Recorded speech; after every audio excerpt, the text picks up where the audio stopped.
Okay. Hello, everyone. My name is Andrey Shental, and I'm curator of the discussion program. Before we start our second conversation, I would like to thank Center for Contemporary Art Winzavod, the Moscow Biennale for Young Art, who invited me to curate this program, as well as the Israeli Embassy in Russia for supporting this event. And also, I would like to point out before we start for the audience, so if you have any questions, you have a chance to type your question in the chat, and our guest would be able to respond in the end. As for the program tonight, in general, it is aimed to elucidate those problems or notions that are quite often neglected by contemporary art, such as senior age, failures, illness, asociality. And tonight we are going to talk about negative thinking and negative emotions.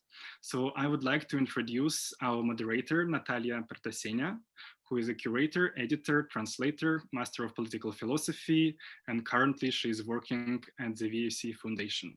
Natalia would give us a brief introduction to the subjects, and then we would proceed to the papers. Please.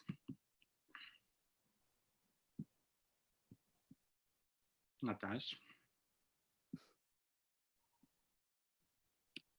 I cannot hear you.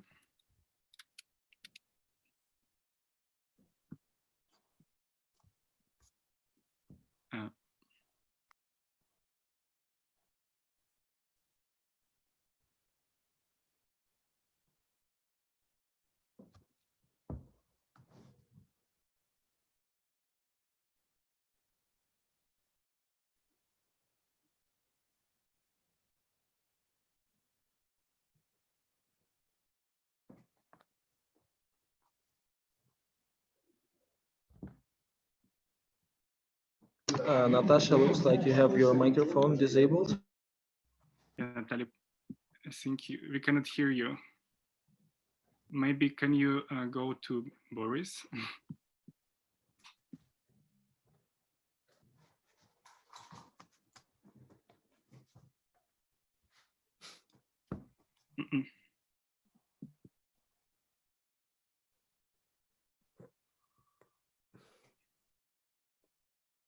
No sound.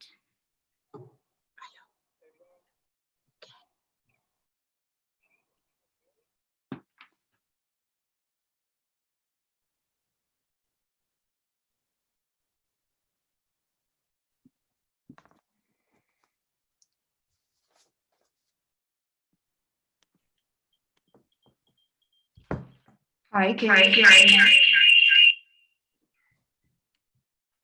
Yes, now it works. Just turn off your laptop. See me and you can hear me, right? Yes. Finally. Okay. So I would like to start with a brief introduction to the topic. Okay, so I start.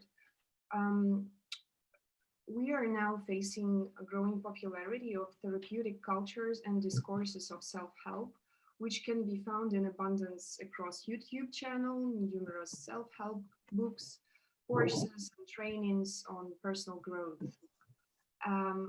All this is commonly referred to as the happiness turn or happiness and feel-good industry, aimed at boosting one's productivity and being key to accumulating personal success as a form of value and capital. Happiness studies has become an academic field. See among others the Happiness Studies Academic Journal, for example. Positive education facilitating better learning and higher academic success established itself as a top educational priority in the most prestigious universities all around the world. Workplace happiness has also proved convenient to get more commitment and performance from workers. However, workers do not seem to have significantly benefited from the promotion of happiness at work, but it certainly has proven beneficial for organizations, as the workers still have to comply with the company's expectations to identify with organizational values and express conformity with corporate norms. Critics of self-help industry, the industry rooted in the so-called positive psychology, speak the language of disbelief and skepticism. They accuse positive psychology of becoming the smoking curtain to conceal important social economic deficiencies, such as structural, political and material inequalities, segregation, gender inequity, uneven redistribution of income, healthcare issues, unemployment, to name only a few. The key figures of positive psychology, such as Martin Seligman, one of the main proponents of the self-help industry and head of the Positive Psychology Center, who's been at the origins of positive psychology, is denounced to collaborate and hold important positions of power and influence, not only across academia, but also across high-profile initiatives such as the US Army. The famous formula postulated by positive psychologists claims that only 10% of people's happiness depends on the external factors, which denies the significance of external social and other conditions shaping happiness, which leads to stigmatization of unhappy and depressive people, shifting blame for their unhappiness on themselves. This leads us to the old good neoliberal individualistic assumption that our happiness depends on ourselves, and if we fail, we're the only ones to blame. We're the losers. This assumption was highly criticized by Mark Fisher in his theory work on depression. Interestingly enough, those assumptions strongly correspond to some spiritual and religious dogmas, for example, taken from Buddhism, putting aside any significant collective social action in favor of paternalistic, numbing, conformist and tyrannical optimism, facilitating hierarchies and control in our corporate culture. But cultural studies, as well as psychoanalysis, also have an important role to play in the debates by offering alternative theories on emotions and pleasure, framing them within the concept of ambivalence. In her recent book, The Theorist of Affects, Laurent Berlin claims that all attachments are optimistic and asks whether cruel optimism is better than none at all. Thus, we have to try to understand the material context of the good life fantasies, as though effective fantasies are stemming from people's personal and historical traumas, and their longing for hope, care, and ethical and moral obligation. Okay, this was a brief overview, and now I give the floor to Eva Illouz, who would present us her sociologically empirical evidence from her recent book, Manufacturing Happy Citizens. Okay, good evening. Thank you for inviting me. I just wanted to make sure the introduction that you gave about the positive psychology was in fact a dialogue with my own thesis. I wasn't sure what status it had in your talk, because I could recognize my thesis, but I wasn't sure that if you actually referred to it. Sure, it informed my introduction. Okay, well, that's nice too. Okay, fine. Okay, I just wanted to, I was not sure if we had come to the same conclusions independently. Okay, so thank you very much again for inviting me. I have to say I've never been to Moscow, and even if it's in a virtual way, I'm delighted to be there. So let me start with an anecdote, which actually is more than an anecdote. France Telecom was a French company which employed 176,000 people worldwide. It was a national enterprise, and it was privatized in 2002 to become Orange, which is well known all throughout the world. Now, between 2007 and 2010, around 60, I mean, the number is controversial, but I would say around 60 staff committed suicide, a fact that instigated intense discussion in France and also attracted worldwide attention. By the way, some people think the number of people who committed suicide was 20, but others argue it was 60. So the Orange staff suicides were not isolated instances of extreme depression, and there was a lawsuit launched against the corporation, which was maybe one of the first one of its kind. And actually, very recently, in May and June 2019, this lawsuit became extremely significant because it was the first time that managers of a corporation and the CEO of Orange, which was Didier Lombard, Louis-Pierre Vénès, and Olivier Barbereau, these were judged for moral harassment and had to give accounts of I want to say their human practices inside the corporation in front of the law. So the accused men, and all were men, said in their defense that they had executed a restructuring plan called Next. You know, the world of corporations is full of euphemisms like that. They explained that many of the employees inherited from France Télécom, when it moved from being the national to a private company, were considered state workers, which meant that there were a number of laws, much more than in the private sector, that protected these people from being fired. And so there needed to be taken out. And in order to do that, in fact, there was a plan to use moral harassment in order to get them out of the corporation. And so during the trial, evidence showed that Lombard said in a meetings of managers in 2006 that they would have to get people to leave one way or another, either through the window or through the door. They needed to fire, in fact, 22,000 people and relocate 10,000 people, something that many people were not able to actually bear. A doctor that was affiliated, who was affiliated with the company, testified that she had noted a sharp increase in cases of depression, anxiety, insomnia, and addiction among the personnel. She started to ask questions, but was told not to meddle. At the same time, or slightly before, just a bit before, and this is why I use it as a, you know, as in cinema, sometimes you want to build a double screen. At the same time, on a very different continent, a discipline emerged that bears an indirect relation to what happened to the employees at Orange. That discipline was positive psychology, founded by none other than Martin Seligman in the United States.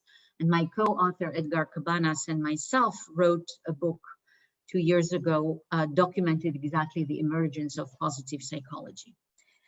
Seligman undertook what he said would be a revolution in psychology, and in some ways, it was exactly that. It was a very important revolution, and I want to think with you very briefly about some characteristics of that revolution. So he's the father of positive psychology and what we call now happiness studies. And in the word of Seligman himself, the field offered a historical opportunity to create a scientific monument, a science that takes as its primary task the understanding of what makes life worth living, nothing less than that. Under this umbrella, Seligman included positive emotions, personal meaning, optimism, resilience, and of course, happiness. Now, I find it very interesting that Seligman started his career by coining a concept that actually made him famous, and it's the concept of learned helplessness. He applied it first to rats and then to humans. He started his research in 1967 at the University of Pennsylvania, and he devised a series of experiments. And he had 3 groups of humans. He had started it with rats, where a very, very high noise was heard. In one group, you could do something to remove the noise. You could switch it on or off. The second group was exposed to the same noise, but the conditions were such that you could not remove the noise. And the third group was exposed to no noise at all. And so later on, the same 3 groups have encounter a problem to solve. And Seligman observes that the group, the second group, the first group, the one which can remove the noise, is far less able to resolve the problem than the other 2 groups. And so this is how Seligman came up with the notion of learned helplessness, which is the idea that you can learn actually very quickly, if we follow this experiment, that your action is inefficient. And so if you learn repeatedly that your action is inefficient, you will actually become less competent. Now, for the sociologist like me, such notion may have been very interesting in order to understand how behavior is reproduced. For example, to understand how people very early on in their childhood learn that whatever they do is actually not going to succeed.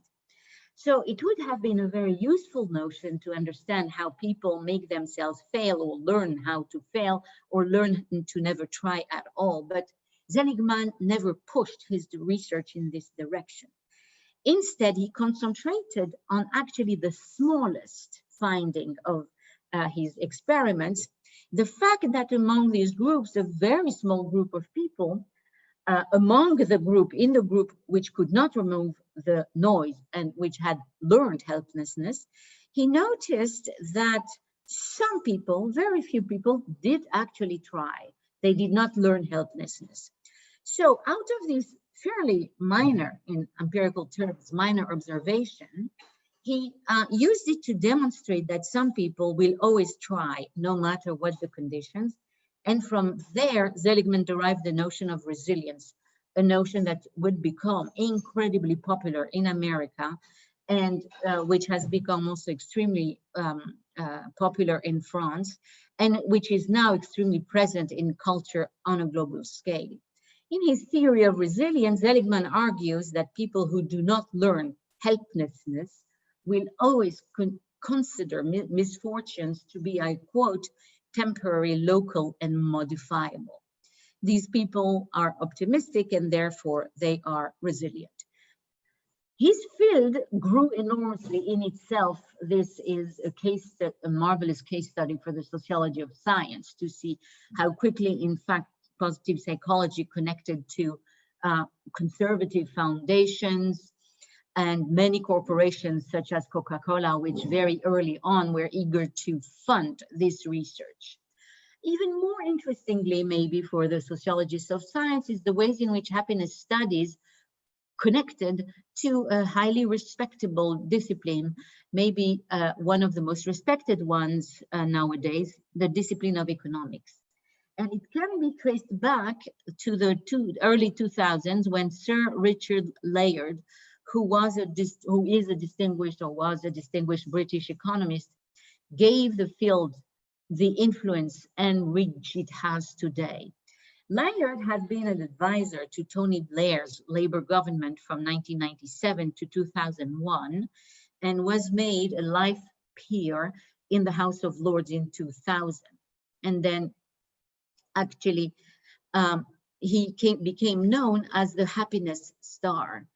He became also an active advocate of positive psychology. And Layard was convinced, like Jeremy Bentham before him, that the primary and most legitimate objective of politics is to maximize the happiness of society. Like the utilitarians, Layard was also convinced that happiness was a matter of maximizing pleasure, and that happiness could be and should be accurately measured. So in his opinion, traditional economics was too busy linking money to utility and had forgotten that happiness was actually a better and more accurate way to measure what was happening in a society than sheer economic value. So Layard announced that he wanted to reform the field of economics in the same way that Seligman had declared that he was operating a revolution in psychology, which had focused too much on suffering. And one key event maybe of their collaboration was the financial crisis of 2007 and 8. And in its aftermath, more and more countries around the world began taking advice from psychologists who contended, from happiness psychologists, who contended that happiness indicators could be used to check whether, despite the evidence of the decline of quality of life and of equality itself, people were still nonetheless doing fine. So if people claimed they were happy, then there was nothing to worry about. After all, wasn't happiness the real and ultimate objective of politics prior to justice and even to equality?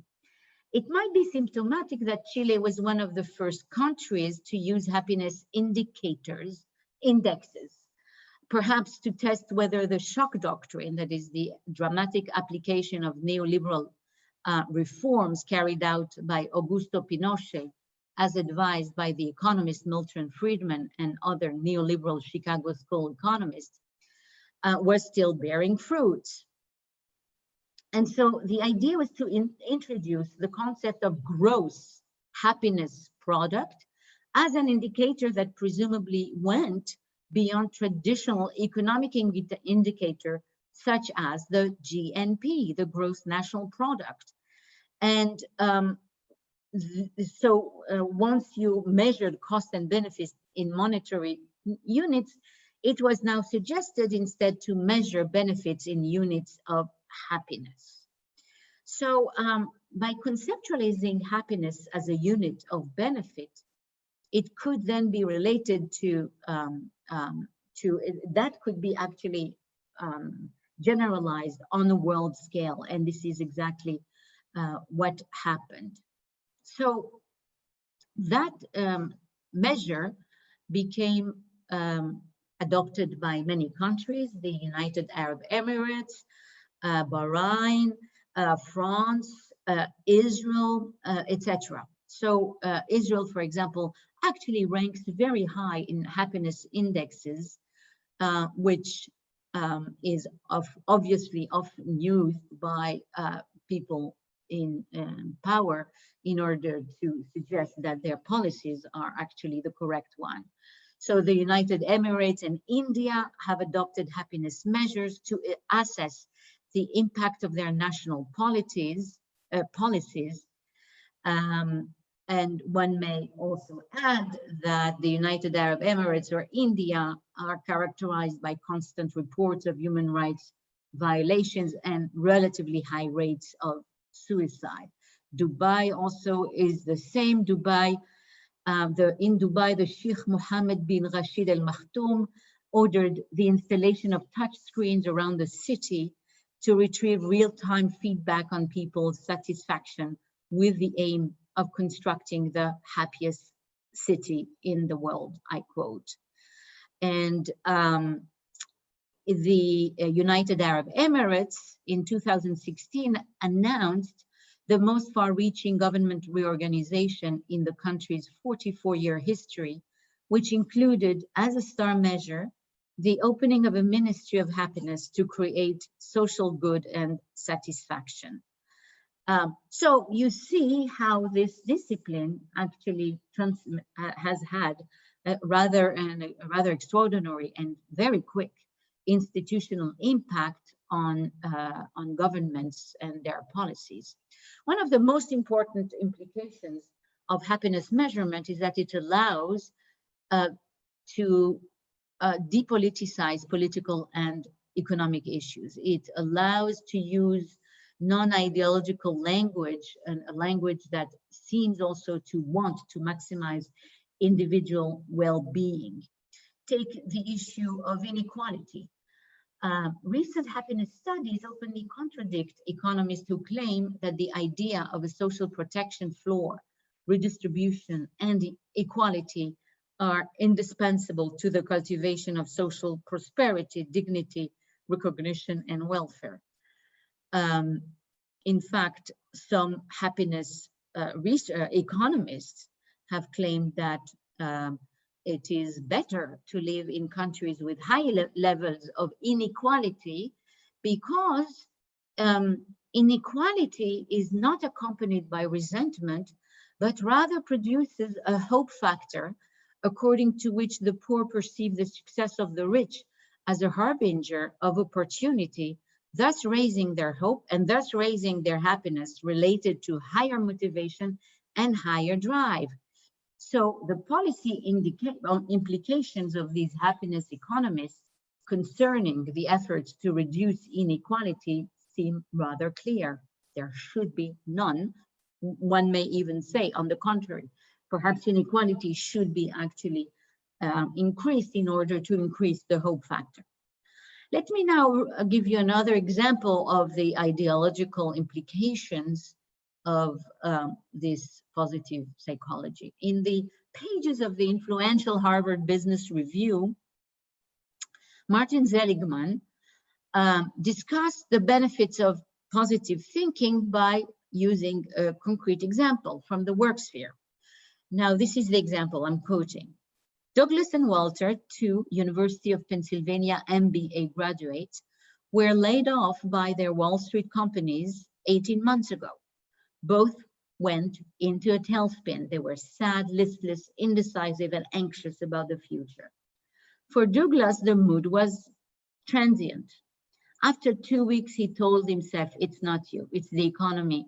The economy is going through a bad patch. I'm good at what I do, and there will be a market of my skills.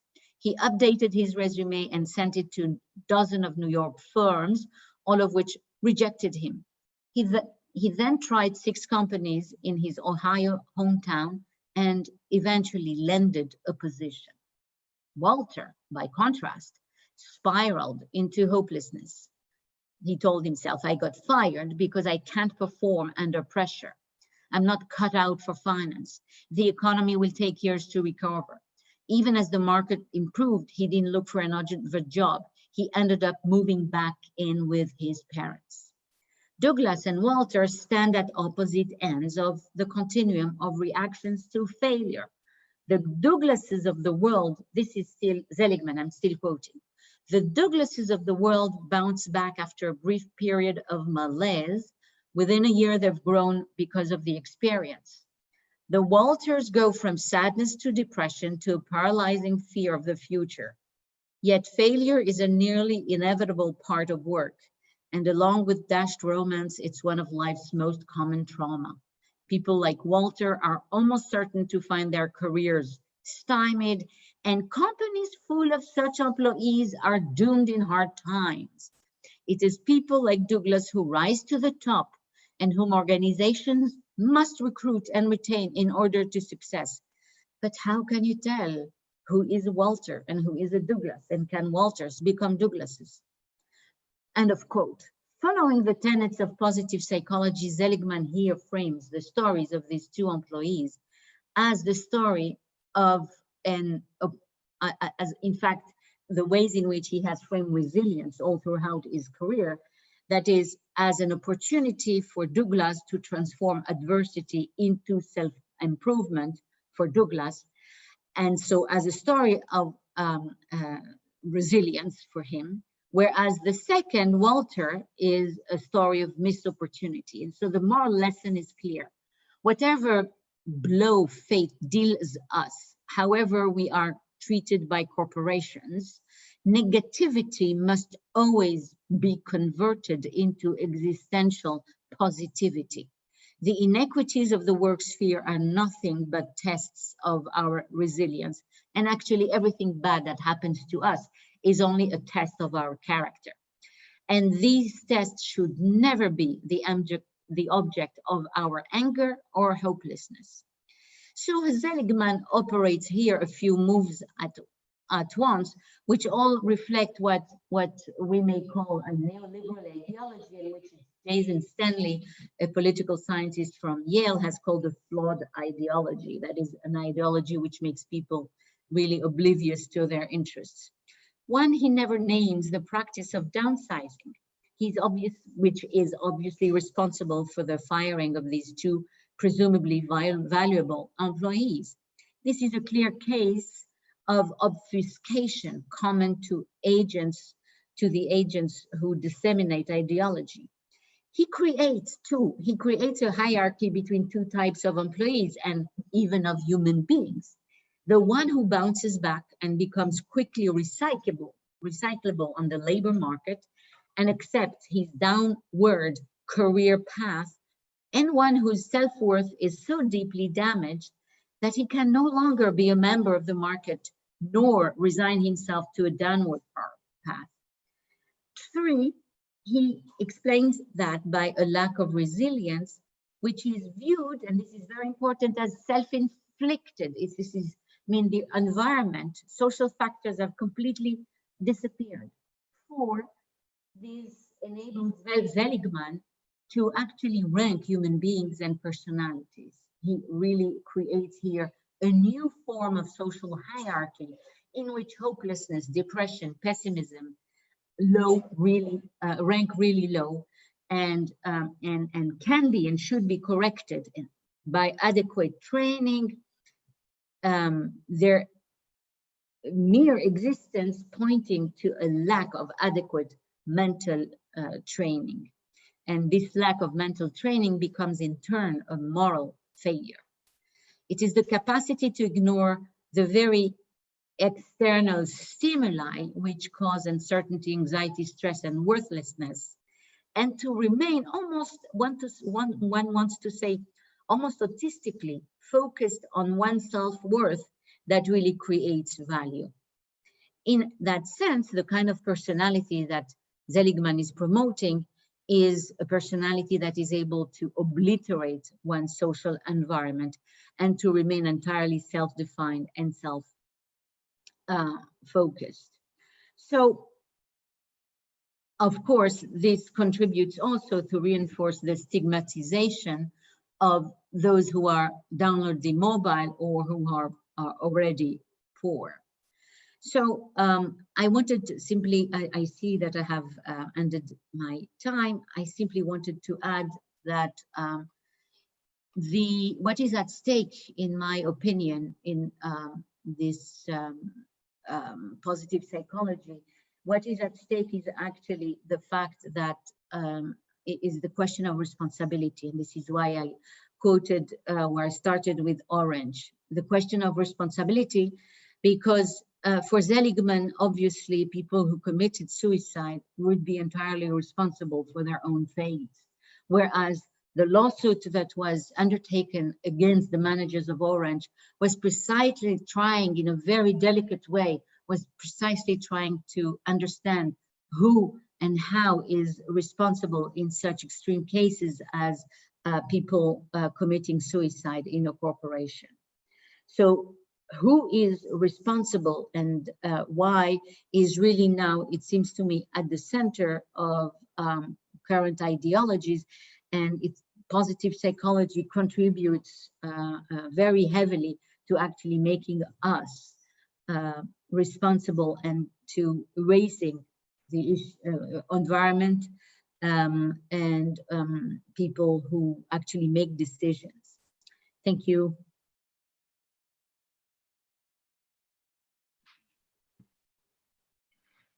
Thank you very much, Eva. We will start with questions from our listeners, or No. Shall we begin with? And so you can pass the mic to Boris. So the questions are to be asked at the end. Yeah. I'm sorry. With you, I mean, you remember that I. Yeah, but so when will the questions be? In the end, people write them in the chat. But Okay. If you have a question, or Boris or Aaron for Eva, you can do it now because Eva might leave earlier. So. Okay.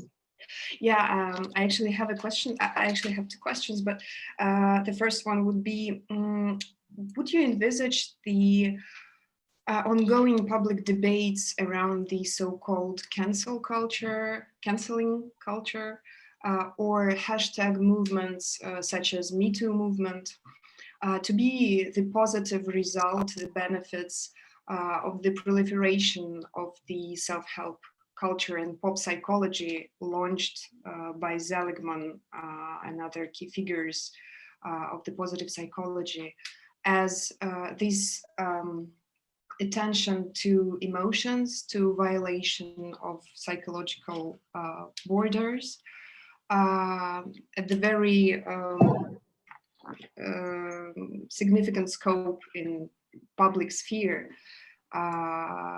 This attention, it seems that it was somehow triggered by this whole discourse of self-care, self-help, and so on. Did you get my idea? Could we say well, but you would have to say more for me to answer. First of all, I don't see the Me Too movement and cancel culture, although they can sometimes connect, and they do connect. I don't view them as being equivalent at all or deeply connected, although, as I said, they can sometimes meet each other. I think what you want to say is whether some developments of progressivism, some developments. So I'm sorry, before I say that, I want to say that I view Me Too as actually a fairly important extension of the feminist movement, which has had and which will continue to have some powerful and very important impact on how power relationships in the workplace are negotiated, and on the ways in which the police and the courts treat claims of rape and sexual harassment. Usually they are ignored, and the Me Too movement have forced many of these institutions to actually take these claims a little bit more seriously, not terribly seriously, but a little bit more. That is very different from the cancel culture that you mentioned, and I think, I mean, cancel culture, you probably mean also the kind of culture that aims to protect the safety of students on American campuses, the culture that coined expressions of trigger warnings and safe spaces. So if you refer to that, there is no doubt in my mind that this culture is different from previous left-wing movements, which tended to think in terms of groups and of large groups, social classes, etc. There has been an increasing, I think, individualization and fragmentation of the notion of suffering, and psychology or self-help culture has contributed certainly to make people, first of all, conceive of the notion of psychic wounds or psychic harm. There is no doubt that psychology played a central role, because, I mean, you cannot think of, I think, psychic harm without thinking of the ways in which the discipline of psychology has helped elaborate that notion. And I think psychology also has very much contributed to fragment the notion of suffering, since there is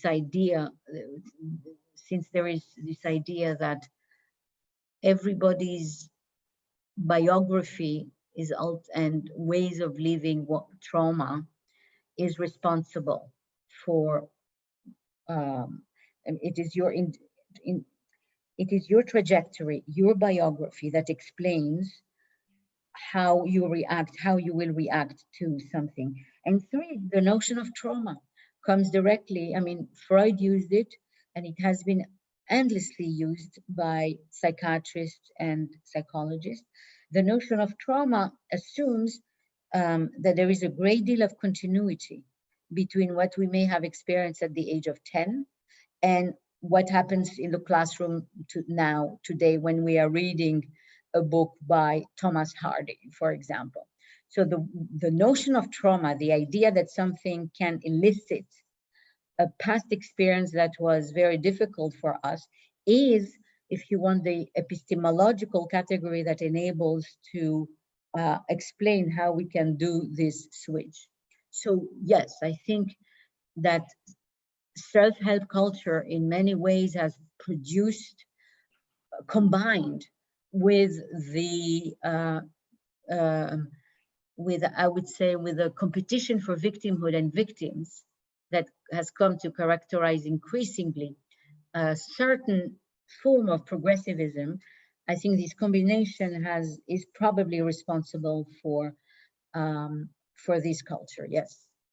Yeah, that's what I meant. The public sphere and the popularization of those topic of traumas and abuse taken from psychoanalysis, of course, it's not new, but it seems that this self-help culture brought it to the mass culture. So it became closer to like everyone, even on the institutional level. Institutions also have to take this into account now. Okay, so now I would like to give the floor to Boris Klushnikov, who will tell us about the concept of happiness in critical visual studies from the Frankfurt School up till now.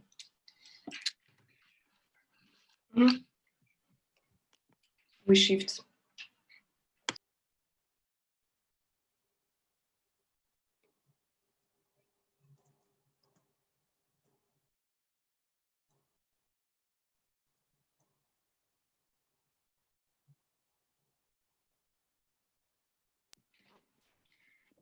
Hello, hi everyone. Thanks for invitation, and I'm very glad to speak here and to be here with you today. And I'm glad to answer the questions afterwards. And today I will try to draw your attention to how the concept of happiness is constructed in critical aesthetic theory. In other words, we will talk about the possibility of a critical understanding of happiness.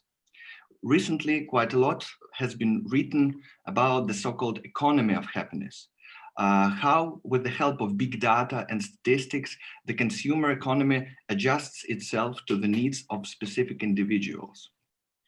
Criticizing the tyranny of positive thinking or cruel optimism, there is a great risk to completely abandon the thinking on happiness, just because it seems to be a powerful ideological construct. Then the same tyranny of dysphoria, which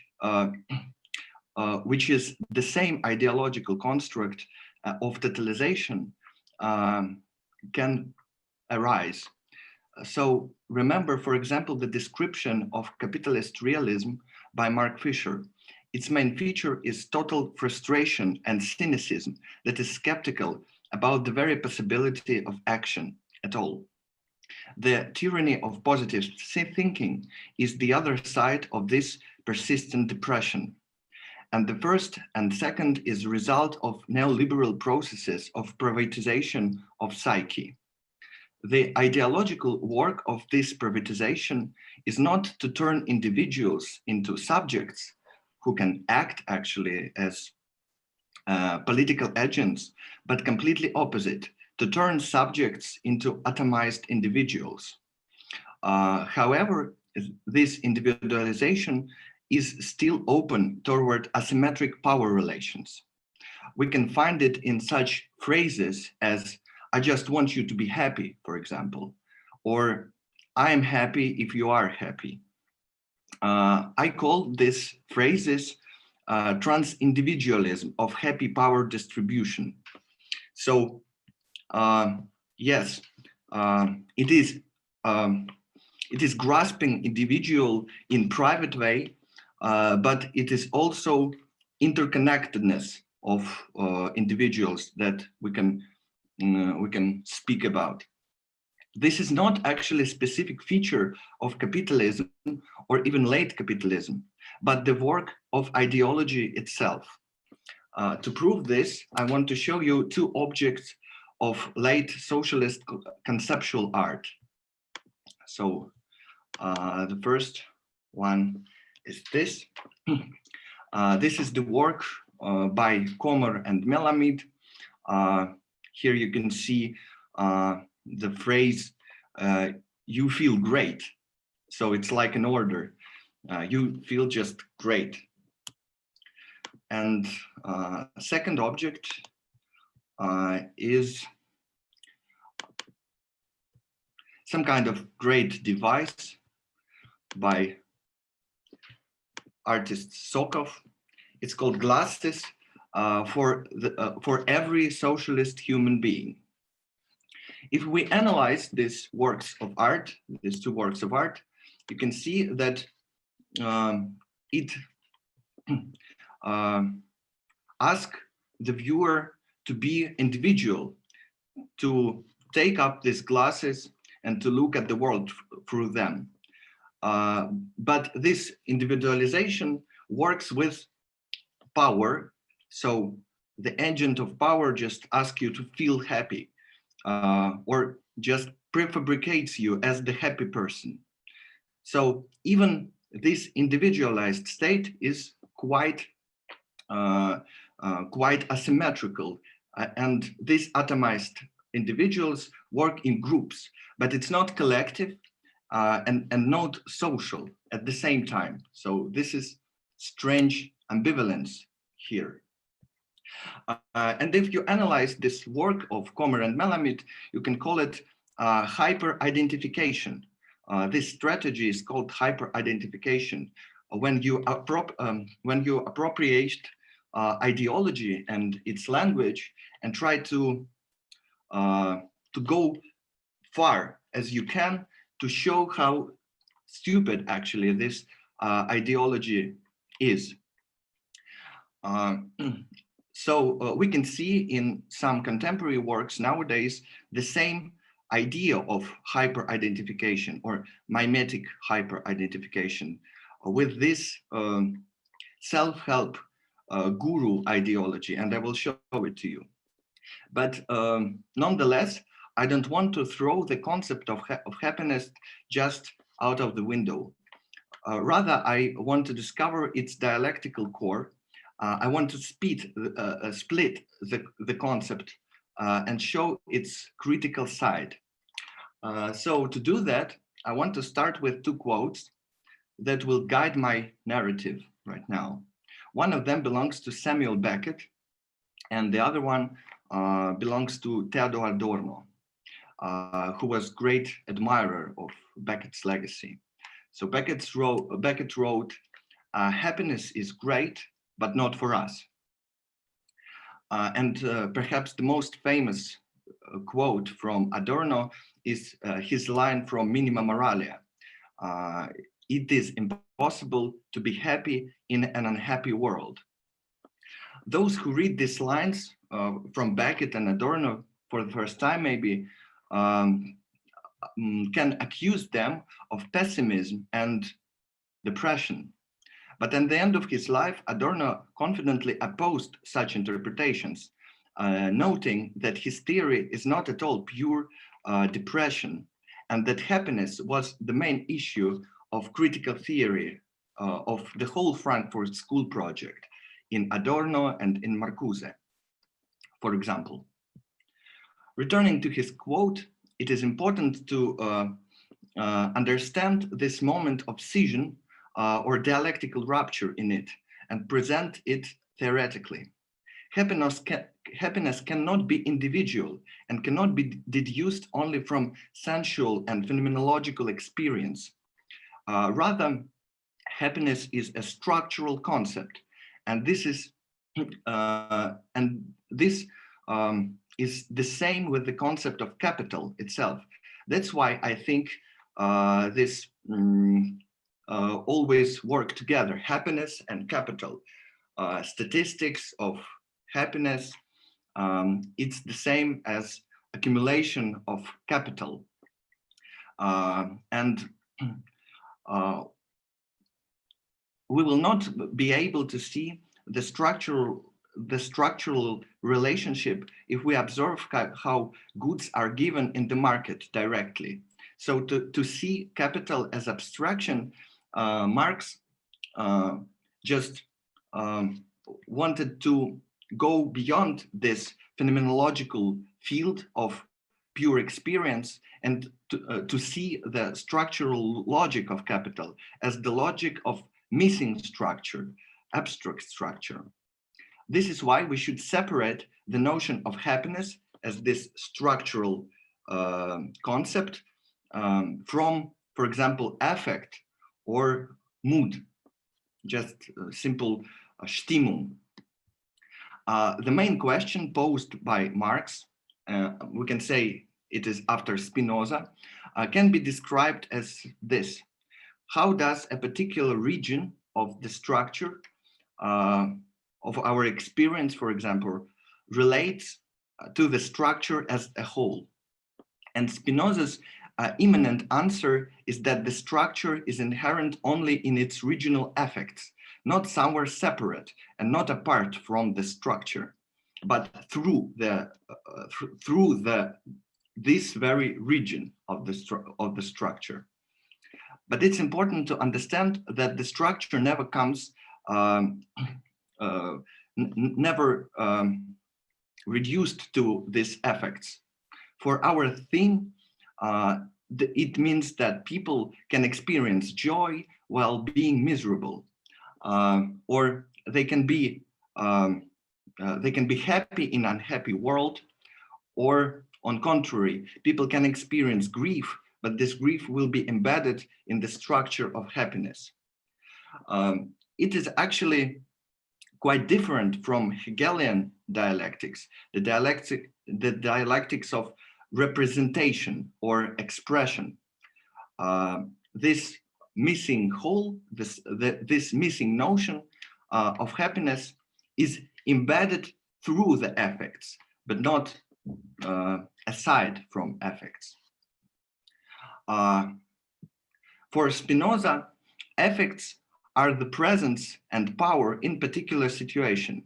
So his famous notion of joy is the ability to be wherever you are and to continue to be where you are.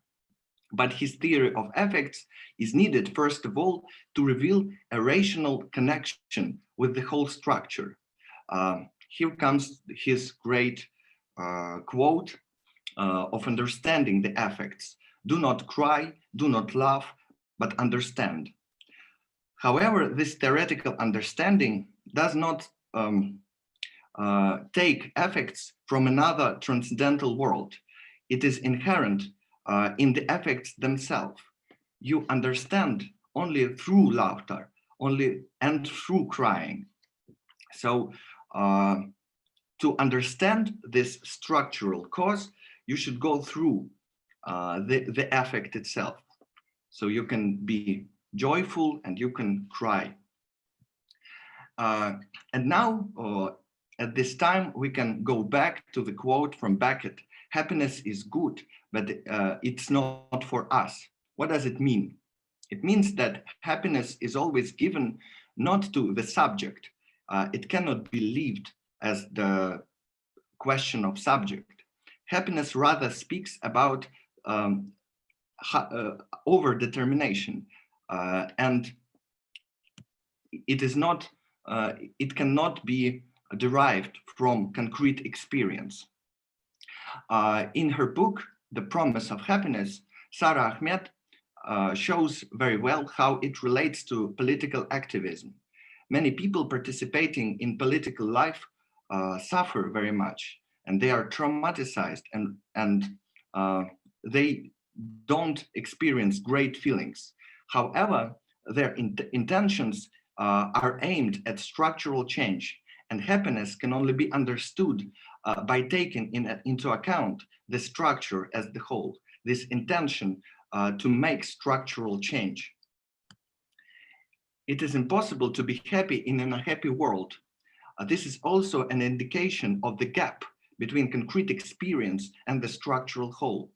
Only by understanding and presenting this gap, one can hope for happiness in general. For example, in his recent book, Alain Badiou wrote that it is recently has been translated into Russian, directly points to this direction of structural change.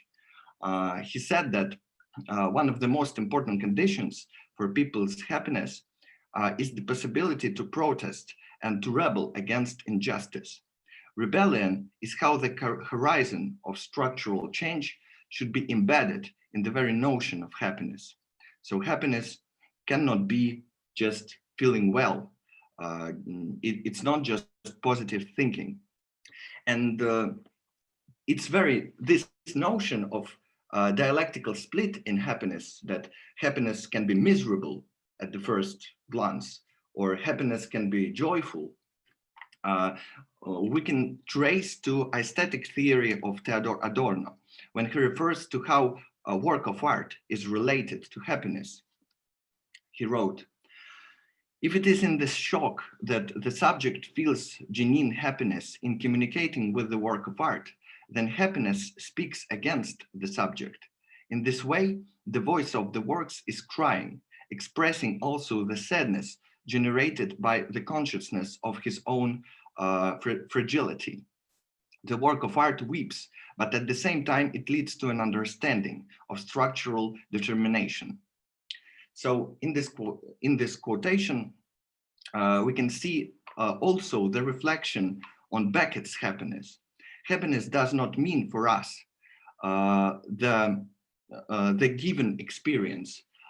It's some kind of real abstraction and the concept of overdetermination. So it speaks against the subject. It's not in the subject and not in the life itself. It's something open toward the horizon of the structure. So the ideology of happiness in today's capitalism remains first and foremost an ideology. So to speak, the misunderstanding of its integration into general structure of capital. Here, the role of art is very important. I will try to show, using some examples, how works of art today can point to a dialectical split within happiness itself. In my opinion, a work of art is capable of doing that because it is itself inscribed in the split between partial, private, on the one hand, and commercial. And on the other hand, it is always turned to rethinking the universal, collective, and public. And we can see this split in Comer and Melamid work of art. So it is within socialism, but it's speaking towards individual, partial and atomized individual. The work of art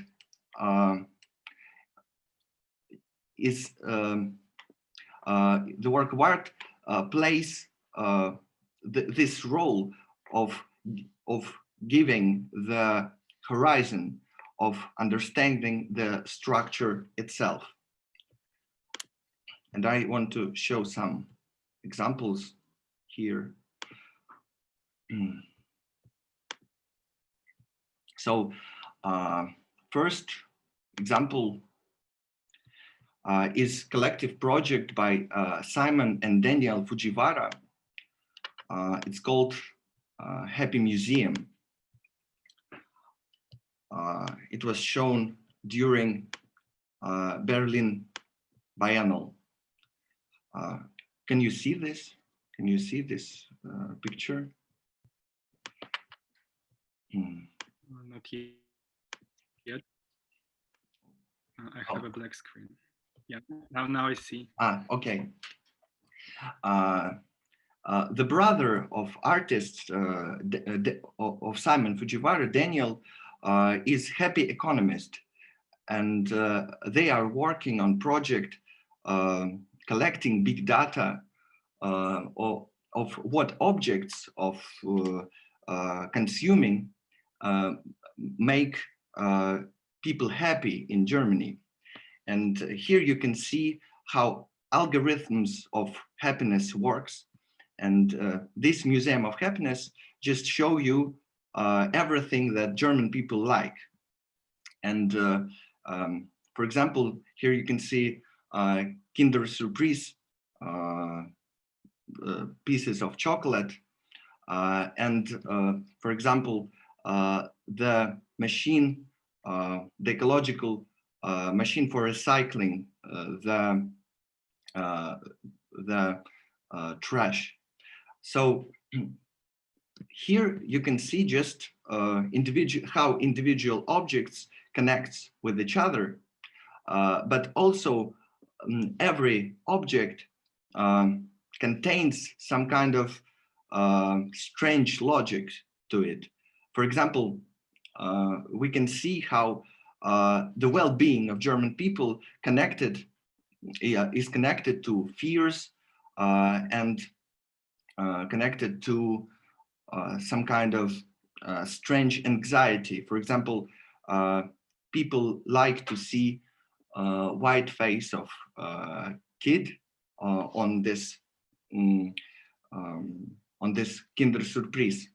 So the work itself, this museum and interconnectedness of these objects show how individual objects connects with this structure itself.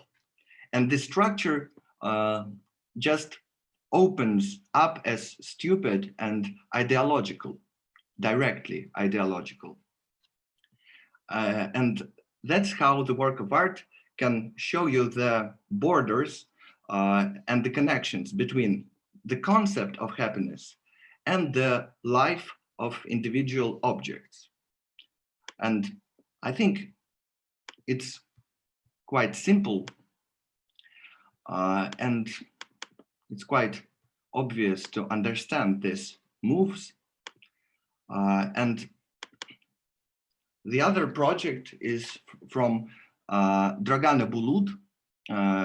She is the performer and choreographer, and she always working with performances using this lifestyle coaching, and this project is called Happyology and Tears of Joy. And she appropriates this ideology of happiness and trainings to make this uncanny effect of how this individual ideology and the privatization of this experience of being happy can be anxious or even weird or horrific even. So here we can see the same idea of hyper identification with the ideological structure, the same as we saw in Kommer and Melanmid work. And this is important because the form of the work is always connected to the general whole and shows how this concept of happiness installed in the concrete particular space. But I wanted to turn to another strategy, I think it's not enough. And I think we can recall the phrase of Liam Gillick that the appropriation of ideology in the work of art is never enough. We need something else. And here I wanted to show you the work of Tanya Bruguera, her recent work. It's called Francis Effect.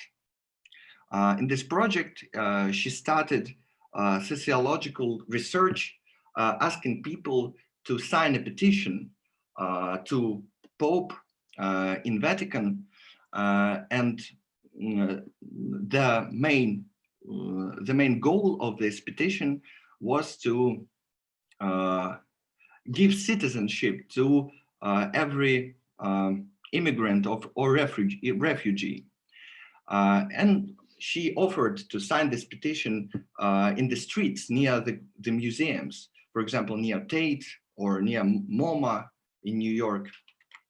And everyone said, oh, I think it's impossible. I think it's just impossible demand.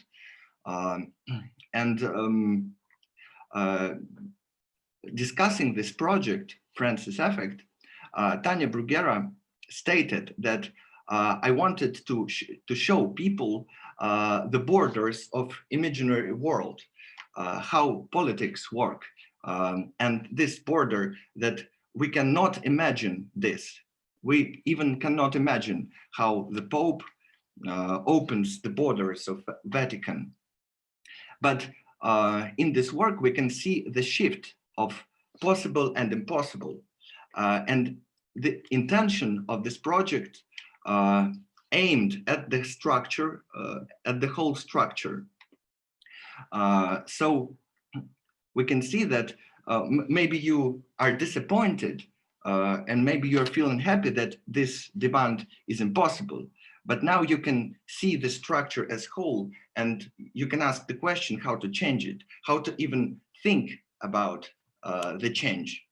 And I think this this connection to the structure of happiness goes through the disappointment, goes with the disappointment itself.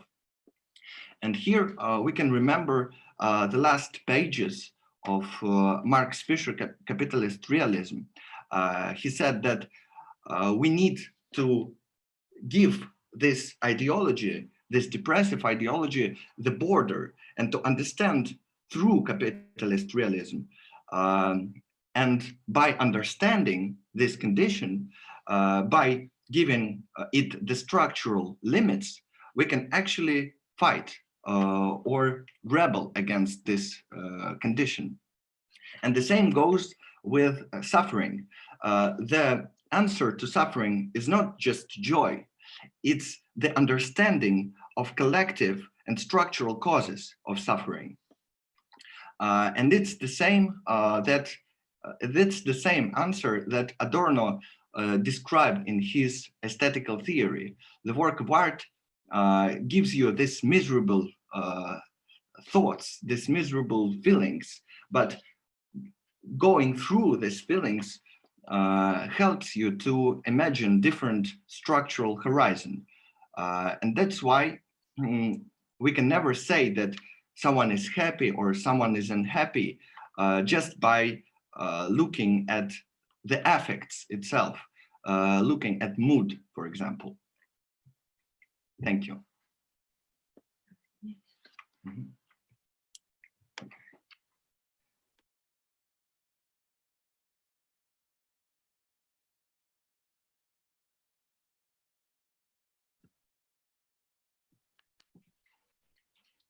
Okay, so questions are at the end, right?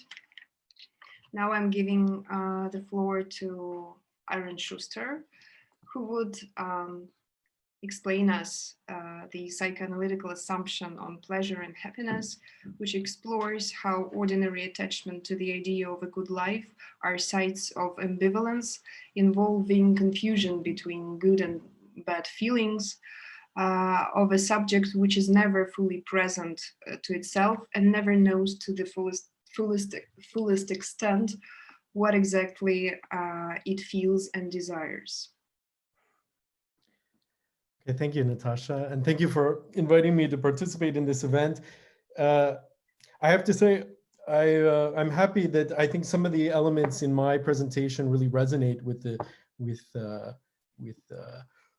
what Eva and Boris were bringing up. And I especially immediately was struck by this phrase that Boris quotes of Beckett, that happiness is great, but not for us.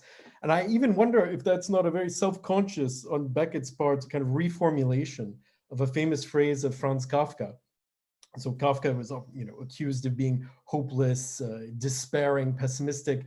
But Kafka once replied, no, there's plenty of hope. There's infinite hope. It's just not for us. And of course, the other great line of Beckett, which you didn't mention, is his line that nothing is funnier than unhappiness. And I was thinking immediately that maybe that's the most damning criticism of happiness studies and positive psychology, that they really lack a sense of humor. That if anything, positive psychology is so earnest, and maybe that's the worst thing about it, that it actually misses the humor necessary to grasp the paradoxes inherent in our understandings of pleasure, happiness, and enjoyment. So let me say, my presentation is going to involve four short, cultural, philosophical vignettes relating to happiness, pleasure, enjoyment in contemporary culture, and putting them in a kind of philosophical relief. So trying to expose, let's say, some of the paradoxes behind how pleasure principle works in culture today. So first I want to actually start with a review of a book on Amazon.com that a friend sent me, thinking it suited my sense of humor. And this is a review of a book of interviews with the artist Francis Bacon. So let me see if this works, if I can share the screen.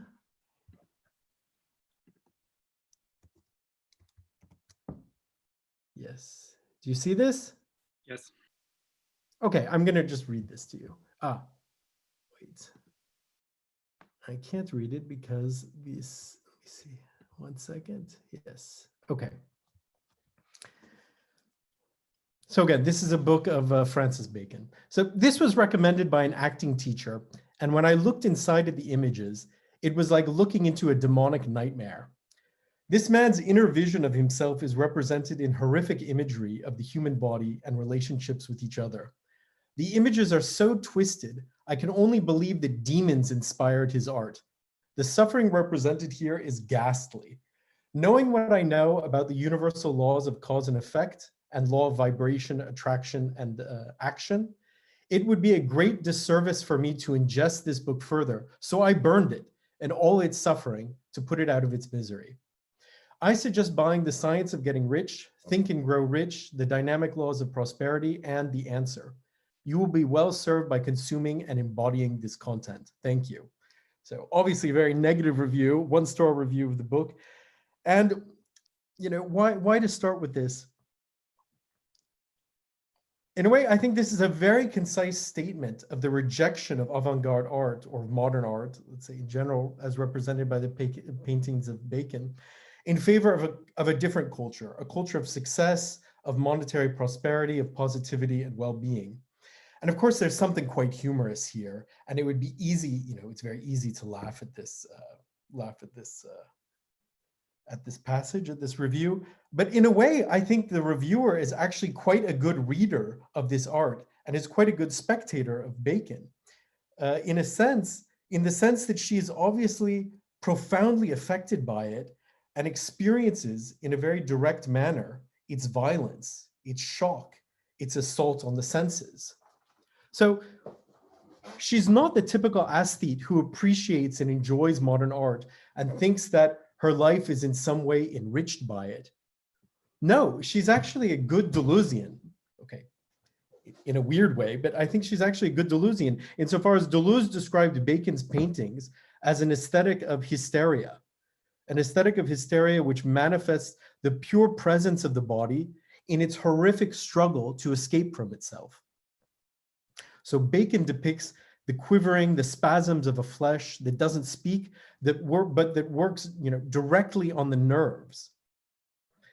And this art for Deleuze, as well as for our reviewer, is first and foremost about sensation, the sensation of a body that's twisted inside out, that's possessed by demons, as it were. Now, the reviewer refuses to ingest this work. Her rejection of it, it's not just on the level of opinion or intellectual judgment, but her rejection of it is on the level of a bodily revulsion. It's as if her very flesh was rising up against it. And so, as she says, she burns the book. She burns the book to put it out of its own misery, which is to say that she actually commits an act of Christian charity. She wants to alleviate suffering. That's her aim here. And whose suffering does she want to alleviate? Well, her own, of course, but maybe even more, the suffering of the artist, or of the artist's book, or of the artist's culture. So it's this culture that ought to be put out of its misery. And a different culture should be raised in its place. A culture represented by books like Getting Rich or The Dynamic Laws of Prosperity. Now here too, what's interesting is the bodily metaphor. It's not only about succeeding, but of embodying this success. So it's not just about succeeding, but that success should be the very fabric of one's body, of one's flesh.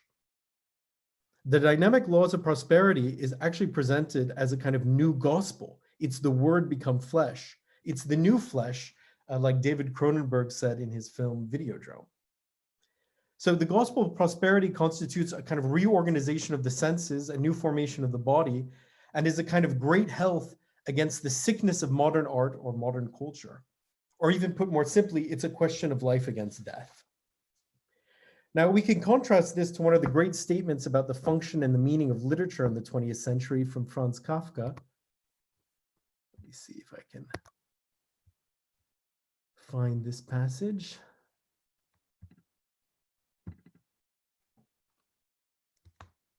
Yes. So this is from an earlier, let's see. This is from an early letter of Kafka, I think from 1904. He says, I think we ought to read only the kind of books that wound and stab us. If the book we're reading doesn't wake us up with a blow on the head, what are we reading it for? So that it will make us happy, as you write? Good Lord, we would be happy precisely if we had no books, and the kinds of books that make us happy are the kind we could write ourselves if we had to. But we need the books that affect us like a disaster, that grieve us deeply, like the death of someone we loved more than ourselves, like being banished into the forests, far from everyone, like a suicide. A book must be the axe for the frozen sea inside us. That is my belief. So Kafka radically distinguishes literature and happiness. Literature disturbs, it interrupts, it destroys even happiness. We would be happier without books. Without books, we would be happy. The effect of literature is likened to a wound, even to the suicide of the reader. And I'll come back to this theme of theme of suicide at the very end of my talk. I just want to highlight 2 points here.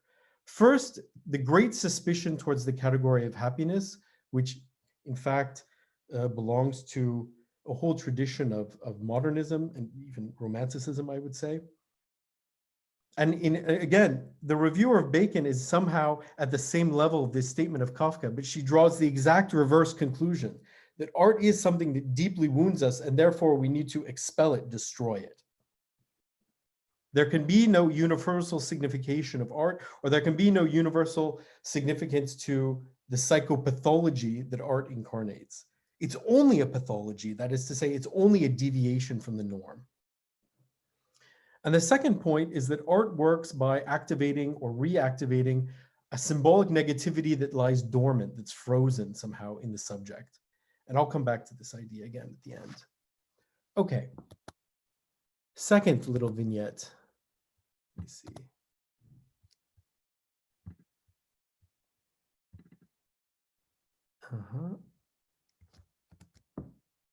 Okay. Can you see this still? Andrei? Yes. Okay.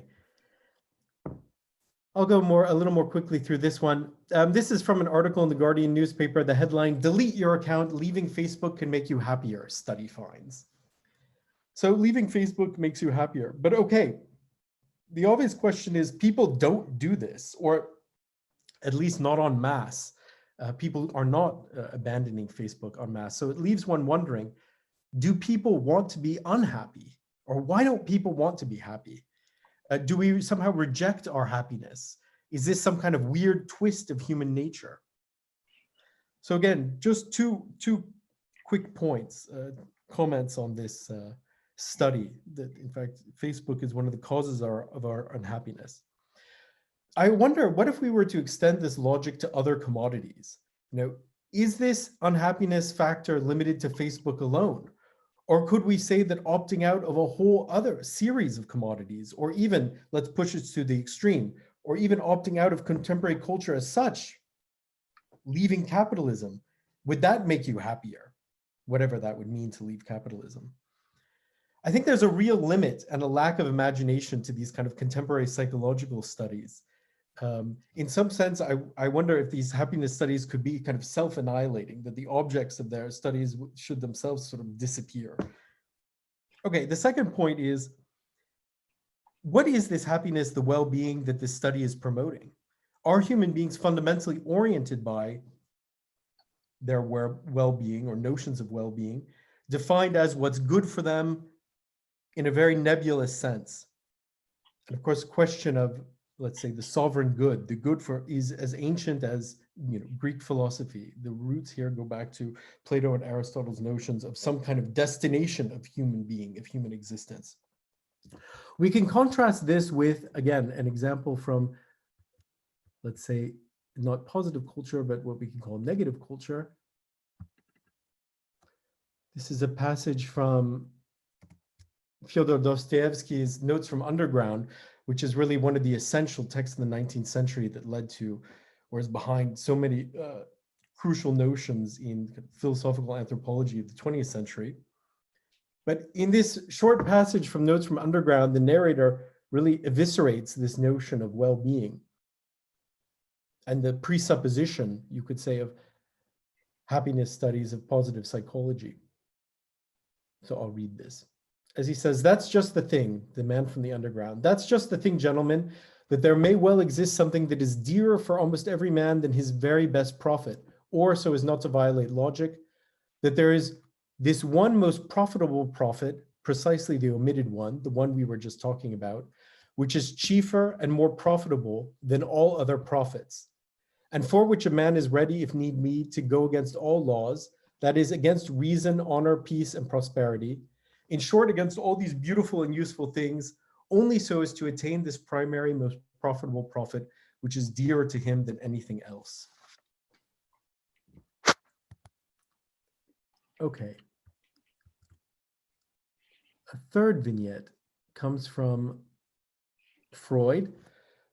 So I want to talk briefly about Freud's understanding of happiness, and how this still remains one of the unsurpassed sort of conceptual apparatuses we have for trying to understand pleasure and desire. Now, the radicality, I think, of Freud's conception of happiness was nicely expressed in a witticism by the French writer Georges Perros.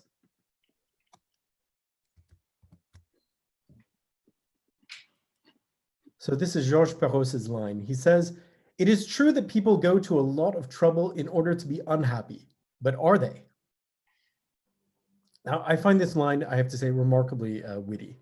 And I think the wording here is very precise. Instead of the standard picture of the human being sort of striving after happiness, but encountering all sorts of conflicts and obstacles along the way, Perros suggests just the opposite. There's something deeply flawed about the human condition, such that people actively sabotage their own desires and aspirations, maneuvering in ways often unbeknownst to themselves to ensure that things turn out badly. But if we were to stop at this insight, we would remain at the level of tragedy. Yet the situation is even worse in a sense. The human condition is so miserable that it does not even manage to successfully negate itself. And this is what the second part of the aphorism says. The second sentence tells us, with its sly retort, but are they really so unhappy? Are people really as unhappy as they claim to be or as they complain about? In spite of their best efforts for the worst and loud protests to the contrary, people turn out to be oddly content in their discontent or oddly attached to it. And in a sense, I think there are two Freuds, or at least one could say that Freudian theory is kind of torn between two different approaches to pleasure and happiness. Now, on the one hand, there's Freud's tragic view, which is that desire is doomed to dissatisfaction, that the search for pleasure is fraught with insurmountable obstacles. Human existence is riven by libidinal conflicts, it's frustrated by reality, it's blocked by the imperatives of culture. As Freud says in the book Civilization and Discontents, nothing in the macrocosm or the microcosm, so nothing in the structure of the universe and nothing in the structure of the individual organism paves the way or prepares for happiness. And indeed, a more close reading, if we wanted to engage in a more detailed reading, we could really try to enumerate all the different reasons why happiness is, in a sense, impossible for Freud.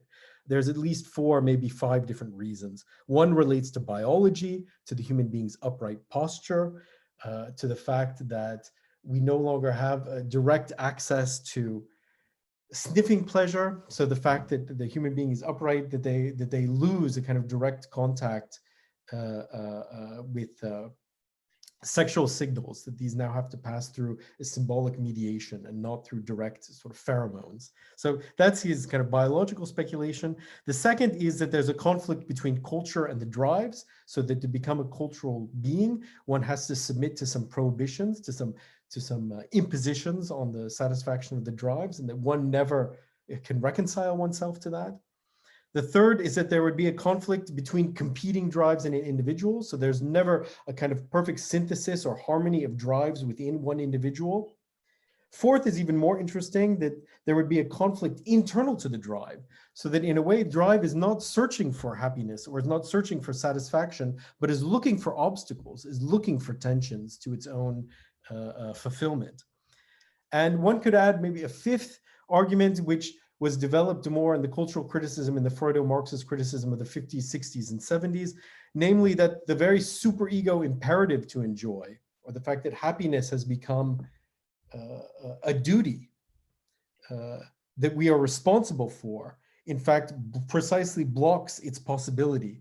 And in a way, the superego delights, enjoys, draws strength from the subject's failure to fulfill the duty to be happy.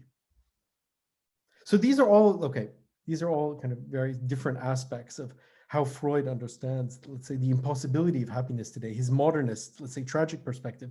But there's another side of Freud. There's another aspect, which is not so much, I would say, tragic, but in fact, comic. And that's that psychoanalysis affects an unheard of extension of the notion of pleasure. It uncovers secret and surprising satisfactions, precisely where they would seem to be most absent, from the slips and bungled actions of everyday life to even catastrophic symptoms of mental illness. So instead of satisfaction being impossible to attain, the opposite conclusion imposes itself. Pleasure is impossible to avoid. And if classical ethics maintains that happiness is kind of fundamentally achievable, classical ethics, let's say the ethics of Aristotle, that happiness is fundamentally achievable despite the many obstacles that must be navigated along the way, modern ethics, or the ethics of psychoanalysis, reverses this picture. So what characterizes human beings is their exceptional ingenuity at engineering their own discontent, at finding creative ways to thwart their own flourishing. So the search for happiness is plagued by an inner obstacle. Yet there's a catch. Despite this self-created misery, people turn out to be, or people find satisfaction in their unhappiness. Satisfaction finds its way, even and especially in the most offbeat and troublesome forms. So instead of seeking to actualize its capacities and powers, the human being is that animal that strives to sabotage its own being, but is so miserable it cannot even manage to do that. And this double failure, I would say, this failure to sabotage oneself gives an original spin to the notion of happiness. And in another so part of my work, I really devoted some time to studying the notion of complaint. And I think complaining is really an excellent example or an excellent pathway into understanding the kind of complexities, the paradoxes of pleasure, why we enjoy so much complaining about things that ostensibly or patently give us unpleasure. And in some way, if I can make it maybe somewhat gross generalization, but in some ways, I think that this topic of the tyranny of positivity is particularly interesting in the Russian context, because it really seems in some sense something imported from a more American perspective, since the Slavic culture is so well known as a culture of complaint or culture of negativity. So how is it, my question is, how is it that a culture of complaint, a culture of negativity takes on, appropriates, makes some kind of use of this culture of positivity? Okay, that's a general question. Now, I just want to show quickly, this is another way of understanding this kind of paradox, the Freudian notion of happiness. Let's see. Oops, 1 second. Yeah, I just wanted to look at a short, so whatever, this is a short scene from Richard Lester's film. It's a comedy from the 1960s called A Funny Thing Happened on the Way to the Forum. It was originally a musical made into a comedy. And there's this one nice scene where this kind of young hero, I mean, his name is Hero, actually, he's in love with this courtesan, but she's been sold to a Roman general, and they meet, and she's saying that their love is impossible. So he says, you know, he laments in this kind of sentimental, tragic way, for us, there will never be happiness. And the reply from her comes, and she's depicted as really kind of an airhead, an idiot, but she has an extremely clever reply. So her reply is, then we have to learn to be happy without it.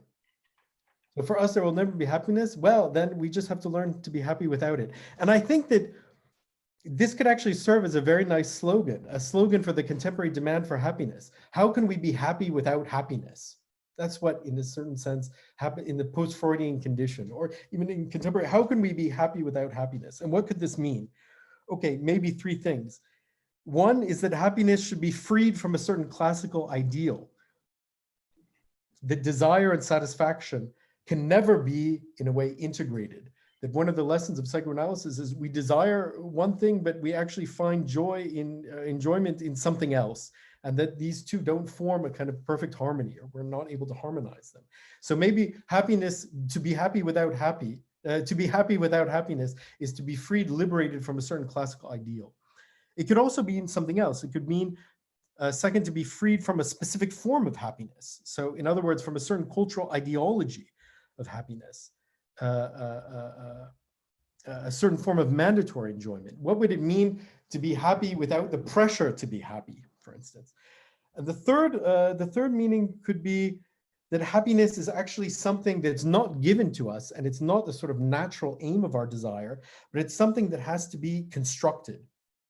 And in a way, this also picks up from an element that in Boris's presentation, that happiness, strangely, even after its critique, after its deconstruction, it still persists as a kind of demand, even after it's been unveiled by cultural critics like myself as a kind of fraud, or as an impossibility, or as a kind of ideology. Still, the demand for happiness sort of remains, in some sense, irreducible and enigmatic. And the Marxist tradition, for example, I am winding to a close here, we could look at, you know, this is actually an interesting passage in Bertolt Brecht. That was, I take this from a colleague of mine, an English philosopher, Benjamin Ware, who pointed out this interesting passage in Brecht, where he talks about how the imperative of happiness, the God of happiness, continues despite everything. And in Brecht's reading, he imagines, okay, this is a scenario for a play that was never realized, but he says, there's a carved wooden Chinese figure 2 or 3 inches high and sold in thousands, representing the fat little god of happiness, contentedly stretching himself. This god was to arrive from the east after a great war and enter the devastated cities trying to persuade people to fight for their personal happiness and well-being. He acquires followers of various sorts and becomes subject to persecution by the authorities when some of them start proclaiming that the peasants ought to be given land, the workers to take over the factories, and the workers and peasants' children to seize the schools. He is arrested and condemned to death. And now the executioners practice their arts on the little god of happiness. But when they hand him poison, he just smacks his lips. When they cut off his head, or when they cut his head off, he at once starts to grow a new one. And when they hang him from the gallows, he starts an irresistibly lively dance. Humanity's urge for happiness can never entirely be killed. Okay. Okay, a last little vignette. And here I want to conclude with a short clip from one of Louis C.K.'s stand-up routines. And this is about a topic we've already touched on today, suicide. So let me see. I hope this works with the sound. I like life, though. I do. You know how much I like life? I have never killed myself. That's how much I like it. That's exactly how much I like it, with a razor-thin margin. I like it precisely enough to not kill myself. It's an option, though. It's totally an option. I mean, I'm 49. I have 2 kids. I've flipped through the brochure a few times. I've thought of killing myself just to win an argument. You're not supposed to talk about suicide, even to your shrink. You ever go to a shrink and they're like, have you had thoughts of suicide? And you're like, no, because if I say yes, you'll press a button and folks will run in and hold them down.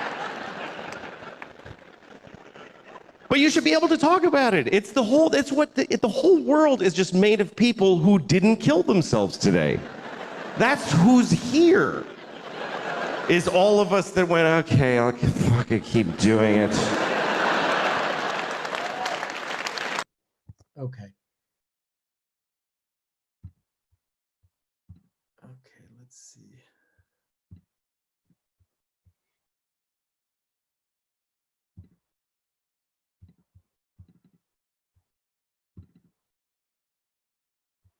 Sorry, I'm just trying to, okay, come back to myself for a moment. Okay, a quick analysis. What is so funny here? What's the object of comedy? I don't think, it's not suicide per se that's the object of comedy. It's not Louis C.K.'s sort of self-deprecating description of his love of life reduced to the bare minimum. And also, it's not fundamentally, although this is part of it, it's not just that he's breaking a taboo on discussing suicide, this taboo on discussing suicide, or a taboo on admitting that one has ever thought of or contemplated suicide. But I think this routine works on a more sort of formal, logical level. So what it does is it reverses our usual understanding of the relationship between life, or our attachment to life, or love of life, and suicide, or it reverses the relationship somehow between life and death, life and suicide. It's a kind of metaphysical comedy even. So normally we think of suicide as an extreme pathological rupture with the basic human instinct for self-preservation, or the drive to persevere in one's existence. So life is the norm and suicide is the exception. And there's something utterly enigmatic about suicide, that even if we think, we can understand a person's motivations for doing it, something in the end still remains utterly opaque and inexplicable. So Louis C.K. reverses this. He turns this picture around. It's life that becomes a problem, something enigmatic, mysterious, a phenomena that calls for investigation and explanation. Life, or let's say the motivation for living, it loses its self-evident quality. Instead of suicide being a rupture with life, life is conceived as a kind of continuous non-suicide, or sort of continually repeated decision not to kill oneself. So that's a very odd definition of life. To live is not to commit suicide. Or as he says, the whole world is just made of people who didn't kill themselves today. Again, a very odd sort of counterintuitive perception. You could say in metaphysical terms, being here is conceived against the background of non-being. Or you could say the positivity, is the result of the negation of the self-negation. Again, not killing oneself, the negation of a self-negation. Or in other words, again, you could say the positive phenomenon of life is a not committing suicide, which remains a kind of ever-present virtual option. And this is precisely what life forgets, what it ignores, or what it represses. It presents itself, life presents itself as something self-evident, as a self-evident fact. Radical negativity is expelled from it. Negativity is a kind of deviation or perversion of, let's say, the natural will to live. Now, on the contrary, if one takes this joke seriously, and in a way this is the wisdom of this joke, its humor, is that there's nothing natural about life or the will to live at all. So what this joke about suicide opens up is the question, why are we living, or what makes us live, but in a very different way than positive psychology does. So it articulates a kind of lack of ground, of life. What this thought experiment, to put it in another way, this thought experiment that we could end our lives at any moment could be viewed as a kind of extension of Cartesian skepticism. So instead of bearing, primarily on the question of knowledge, it bears on the question of vitality. So it's a kind of Cartesian doubt directed towards the vitality of life as such, let's say kind of anti-vitalism. A Cartesian doubt concerning the life and the bodily drives. Life loses its sure ground. We suspend in this moment of comedy. That's the pleasure. It's the pleasure that we have in this. We suspend in this comedy the natural attitude towards life, that it just flows. It just flows naturally from out of itself. So against a philosopher like Spinoza, there's no conatus, so there's no intrinsic drive to persist in one's being. Rather, these forces, the forces that make one live and move, are always formed in a complex relationship to something outside of oneself, in the relationship, let's say, to the other, in the broad sense of the social cultural field. And I think this also accounts for the rise of the term biopolitics, which I would understand a little bit differently, maybe than it's typically defined, but I would understand it as the political constitution of the will to live, or on the most fundamental bodily level. Biopolitics concerns the constitution of why we live. The subject, in a way, is formed by the ingestion, again, to come back to our Amazon reviewer, the ingestion of the word. And here, I just conclude, my very last point is this. This means, so if we take this joke seriously, this means that there is no natural equilibrium or golden mean to human flourishing. So that's what's designated today by the general term of wellness. Rather, there's a lack of equilibrium. That is a kind of innate balance of forces. There's a lack of this kind of innate balance. And this lack also appears in the positive form, in the shape of all sorts of different surpluses or excesses that often appear baffling for cultural critics. But I think we should also look for the ways that our culture hints at and inscribes the very negativity that it wants to conjure away. Okay, I'll stop there. Thanks.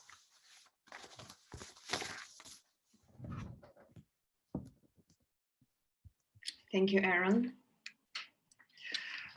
Well, your first example seems to prove one of my hypotheses about the future of art criticism and literature criticism, which amounts to the idea that the criticism of cultural criticism of the future would be those comments and reviews on the internet. Well, I don't know. I mean, right. I mean, okay, we can bemoan the stupidity and the leveling aspect of the internet, but it actually, that's not what I wanted to do, or that's kind of not my point. Or let me say, I would consider that kind of low-hanging fruit, as it were, to pick from the tree. I mean, I was actually, what struck me in this line is that this reviewer, in her absolute revulsion of Francis Bacon, is somehow affected by it in a profound and, let's say, even correct way. So there's something much more interesting about what she says than, let's say, the typical like dilettantist or bourgeois response to art, which is simply to incorporate it, oh, Kafka is wonderful. Yes, you can learn some lessons of it. It's so interesting reading. It opens up a new perspective. I mean, no, she really understands, again, on the level that's explicated by other, by philosophers like Illouz, the real horror that this art contains, but she just draws from it the exact opposite conclusion, that therefore we should expel, like ban this art from our polis. So anyway, that's why I thought that this, again, I didn't want to just make fun of like an idiot. I actually thought that there's something interesting to think about in this kind of crazy review. Yeah. Okay, so I have a question to both Aaron and Boris. I think that we are now facing a kind of, since we learned from the previous two interventions that happiness doesn't equate pleasure, and the whole history of negative philosophy teaches us that. But I think we are now facing in a position between the so-called culture, the Foucauldian idea of the culture of the self-care culture, and happiness, individual happiness, and moral and ethical obligation and altruism. Mm-hmm. What would be the ratio of those components within the whole concept of happiness? And my, let me just continue. My question, in her book, The Promise of Happiness, Sarah Ahmed states that fidelity to the quest of happiness has always been philosophy's fundamental engine. And quest of happiness through dialectical negative procedure, of course, but the same assumption may be applied to art production as well as to revolution, political revolution. Does it mean that happy people under communism, let's pretend, would stop doing art and philosophy? Maybe Boris takes that first, no? Okay.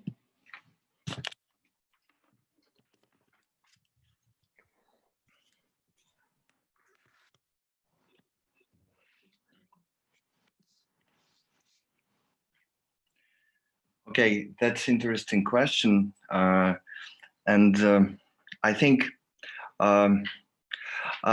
in my thesis, there was a connection, I think, to understanding of happiness in Melanie Klein, actually, theory. She called it depressive position. So happiness in Melanie Klein called depressive position. And depressive position is the understanding of your own suffering on the new level, like you can integrate your own suffering as your own. I think the difference between, let's say, the society under capital and maybe some kind of utopian communism is in that you always go forward to integrate new suffering that you're faced with. So, of course, there will be suffering in communism, but the question is to confront it in critical way and to integrate it in your own self. So I think it's you can find it this thing in Marx, for example. The proletariat state always will face some problems, but the difference between capitalist state and proletariat state is in this theory, this materialistic understanding of labor and problem solving that helps you to confront the suffering as such. So I think there will be art and there will be philosophy, of course, but it will be like an engine for real problem solving, not ideological veil. For example, right now, the happiness and the suffering, I will point it out very confidently, because in Russian, Aaron, you are right that in Russian literature, for example, you can see this pleasure with suffering, this culture of suffering, or for example, maybe just an image of Russian literature and Russian culture. But nonetheless, this suffering is not knowing suffering, it's just the continuation of complaint. And capitalism is based on this continuation of complaint and this impossibility to do something with it. And I think in communism, for example, or in utopian post-capitalism society, you will have the ability to change your structural horizon to solve the emerging problems. For example, we can confront ecological disasters every time, but we can solve it to at some extent. I think that's my yeah. Maybe, okay, maybe if I can have just 3 quick comments, you know, thinking about, again, as you brought up the notion of complaint again, you can really see, I refer to some cultural cliches, but you can really see the extremes of like an American culture and a Slavic culture, the difference in the American culture. No matter how bad you're doing, if you're asked how's life, you should always say, it's great, it's great. So no matter how bad things are, everything is always great. In the sense there's this imperative to positivity. And in the Slavic culture, you have just the mirror opposite. No matter how great you're doing, you should always find something wrong. There should always be something wrong. And it's almost a kind of social tact not to advertise one's own happiness, that it's actually something tactful about commiserating with others. That's the first. The second is, as you bring up Melanie Klein, I have to say one of my favorite passages in Melanie Klein, and there's something very Beckettian in this, is she says, you know, if you really want to understand death drive, it's the person who's decided to commit suicide, they throw themselves into a river, and then all of a sudden they can't help it. They start struggling to swim and to survive at that moment. And it's actually that moment when the person, even though they've thrown themselves into the river and they want to die, they actually are struggling to still breathe. That's the death drive. That's the horror, that the life is still struggling at that moment when one has decided to kill oneself. And there's something, again, there's some kind of very Beckettian dark humor there that, you know, I mean, that I would be disgusted at my own incapacity to fully negate myself at that moment. So that's what I would say about Melanie Klein. And about, so, but about the actual question that you posed, Natasha, about art and communism, I have to say, you know, it just occurred to me yesterday, so too late to actually reorient my whole presentation around this. But what I think would be a really interesting avenue of research, a really interesting question, especially for a Russian cultural critic, would be to look at the different forms, the different pressures for happiness in the Soviet Union and, let's say, in neoliberal capitalism in America. You could look at the way in which, you know, actually under Stalinism, there was also this imperative to be happy. You had to be happy. You should, at a certain point after the NEP and, you know, in the time of the, especially like, let's say late 20s, early 30s, there was also this social imperative to all of a sudden enjoy yourselves, enjoy oneself in the new civilization that was being built.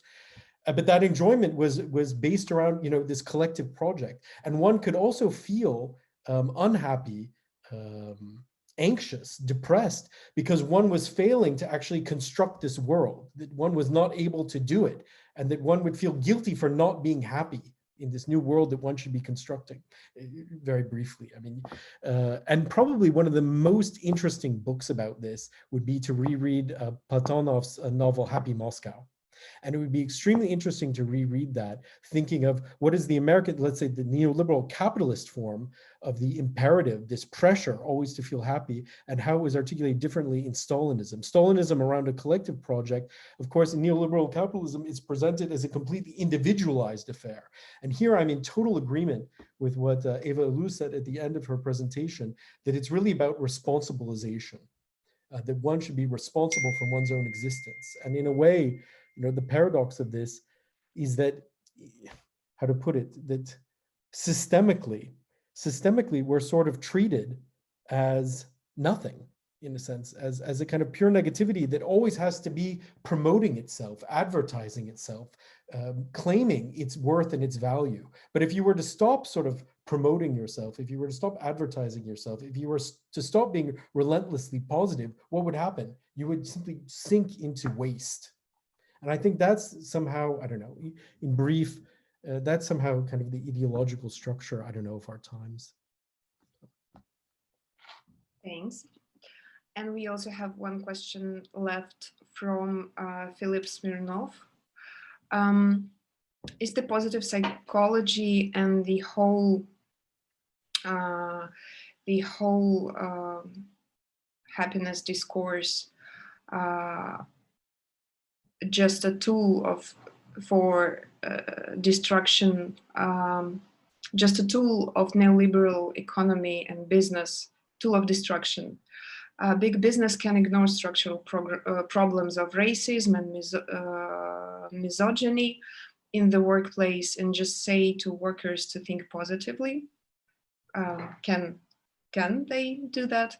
And how positive psychology is connected with figure of thought leaders, opinion leaders, I guess, TED Talks and etc. Those people who try to solve difficult social problems within 20 minutes talks for business success. Yeah, I think we partially have answered this question during our presentations, but I would give the floor to our speakers, maybe to elaborate a bit on that idea. Is still here? Boris? This really addresses, her work really addresses this.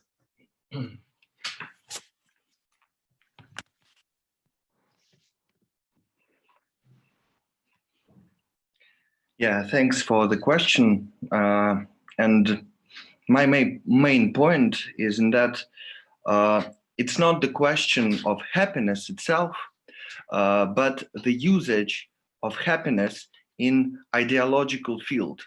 So you always can say that happiness is just what you need, and try to be happy, give orders to be happy in the workplace, for example. But still, I think that the philosophical question of happiness is still needed. We can consider another critical happiness, and this critical happiness means to the freedom to rethink the whole structure. And this kind of pop psychology is always try to veil this structure, just to give the responsibility to private individuals. And that this is the main problem. This is not the question of happiness even. This is the question of ideology itself. So I think we can speak on happiness without this ideological foundation. And you're totally right that this is not only capitalist form of this ideology.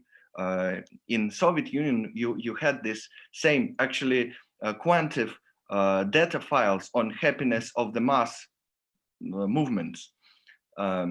So I think this is not difference between real socialism and contemporary neoliberalism. This is the understanding of structure or not understanding the structural causes. This is, and I think this is the great thing to be understood once again, that Marxism is not one of ideologies.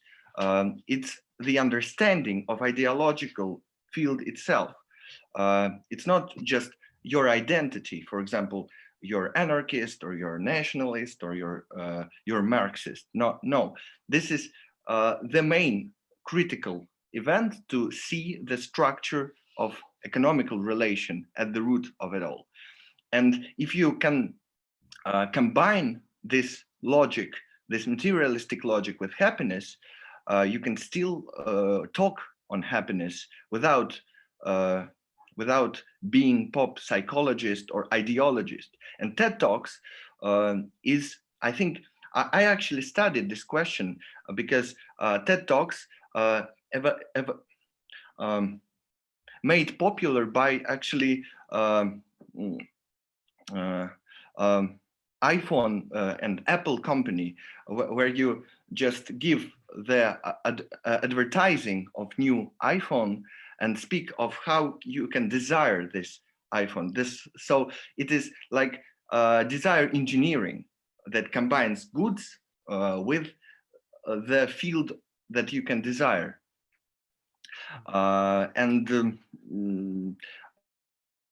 The talks right now, it's just it is simple answer to the topic that helps you to go for your day. Like, oh, it's just my brain cells, for example. There are a lot of this neuro-reductionism here on TED Talks.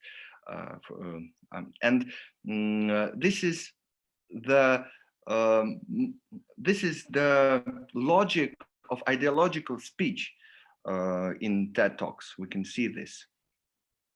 Yes. Mm-hmm. Yeah, you know, Boris, I deeply agree. So with your ideological analysis and the necessity, so that happiness would be linked to kind of structural, systemic sort of thinking. And today, what we confront massively is the personalization of the question. But I have to say that confused me. I mean, just to go back to the question you raised at the very beginning, Natasha, that confused me the way that you wanted to link. So I understand on some level the self-help vocabulary, victimization of care, of self, and so forth. You want to link that to contemporary politics. But on the other hand, I mean, the real developments of contemporary politics have been about having a structural analysis of the situation, and not about, so in a way, defeating or going beyond this vocabulary of care of self, which I always find like deeply depoliticizing. So I was a little surprised at the question at the very beginning. I thought that's in a way what Boris was is addressing in some sense, in diagnosing. Okay, thank you, Boris. Thank you, Aaron. We're running out of time, and we lost Eva, unfortunately, halfway. But thank you very much to all of you for your participation. And I pass the word to Andrey Shental. Yeah. Yeah, thank you, everyone. Thank you also, Natalia and Leah, for the translation. And also Eva sent us apologies that she had to leave earlier. So I just wanted to say that the next discussion will take place in 3 weeks, also on Monday at 7 o'clock, and it will be dedicated to the problem of failure and success. So see you all next time, and happy birthday to Boris. Yeah. Bye. Thanks. There's Okay. no greater happiness than spending your birthday giving a lecture. I mean, that's clear. Right. See you. See you. Bye-bye. Thank you.